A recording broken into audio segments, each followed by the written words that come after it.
নতুন বছরের শুরুতেই ঝোড়ো ইনিংস শুরু করেছে শাসক দল বিজেপি। আসন্ন লোকসভা নির্বাচনকে পাখির চোখ করে ময়দানে ঝাঁপিয়েছে শাসক দল। শুরু হয়েছে দল বদলের পালা। রাইমা ভ্যালিতে ক্রমশ জমি হারাচ্ছে সিপিআইএম, কংগ্রেস এবং তিপ্রামথা। রীতিমতো তছনছ হয়ে যাচ্ছে একের পর এক বিরোধী শিবির। শুক্রবার রাইমা ভ্যালি মণ্ডলের উদ্যোগে পৃথক দুটি বাজার সভায় 149টি পরিবারের 433 জন ভোটার সিপিআইএম, কংগ্রেস এবং তিপ্রামথা দল ত্যাগ করে বিজেপি দলে এসে যোগদান করেন। এদিন দুপুরে প্রথম সভাটি অনুষ্ঠিত হয় জগবন্ধু বাজারে। সেখানে সিপিআইএম এবং তিপ্রামথা দল ত্যাগ করে 118টি পরিবারের 313 জন ভোটার ভারতীয় জনতা পার্টিতে যোগদান করেন। দ্বিতীয় সভা অনুষ্ঠিত হয় গন্ডাছড়া বাজারে। সেখানে সিপিআইএম, কংগ্রেস এবং তিপ্রামথা দল ত্যাগ করে 31টি পরিবারের 120 জন ভোটার পদ্ম শিবিরে সামিল হন। উক্ত দুটি সভায় উপস্থিত ছিলেন সাংসদ রেবতী ত্রিপুরা, এমডিসি ভূমিকানন্দ রিয়াং, জনজাতি মোর্চা রাজ্য সহ সভাপতি পতিরাম ত্রিপুরা, বিজেপি ধলাই জেলা কমিটির সহ সভাপতি বিকাশ চাকমা, কৃষাণ মোর্চা রাজ্য কমিটির সদস্য গোপাল সরকার, রাইমা ভ্যালি মণ্ডল সভাপতি সমীর রঞ্জন ত্রিপুরা প্রমুখেরা।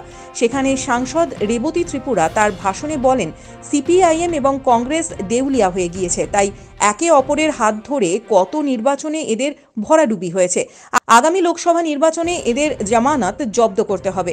তিনি বলেন, বিজেপি ভিন্ন ধরনের পার্টি। বিজেপি সরকার আছে বলেই সরকারি প্রকল্পের সুবিধা পাওয়ার জন্য মিটিং মিছিলে হাঁটতে হয় না। সরকারি প্রকল্পের সুবিধা পৌঁছে যাচ্ছে ঘরে ঘরে। আগে মানুষ সরকারে না থাকা নেতাদের বাড়ি বাড়ি গিয়ে নিজের সময় থেকে শুরু করে সমস্ত কিছু নষ্ট করে দিত।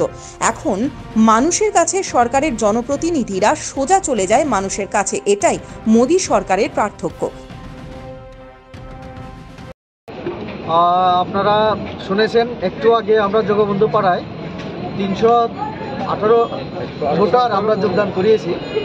আর এখন আবারও 29 পরিবার থেকে 112 ভোটার আবারও গন্ডাছড়া বাজারে এই মাত্র যোগদান করলো। বেশিরভাগ সিপিআইএম থেকে, আর জগবন্ধু যেটা ছিল ওইখানে মথা এবং সিপিআইএম। তো সবাইকে আমরা স্বাগত জানাচ্ছি, কেননা নরেন্দ্র মোদীজি দেশের জন্য যেভাবে কাজ করছেন গত 10 বছরে, তাতে সবাই সন্তুষ্ট হয়ে আজকে আমাদের দলে যোগদান করছে। ধন্যবাদ সবাইকে। ব্যুরো রিপোর্ট, হাল্লা বল।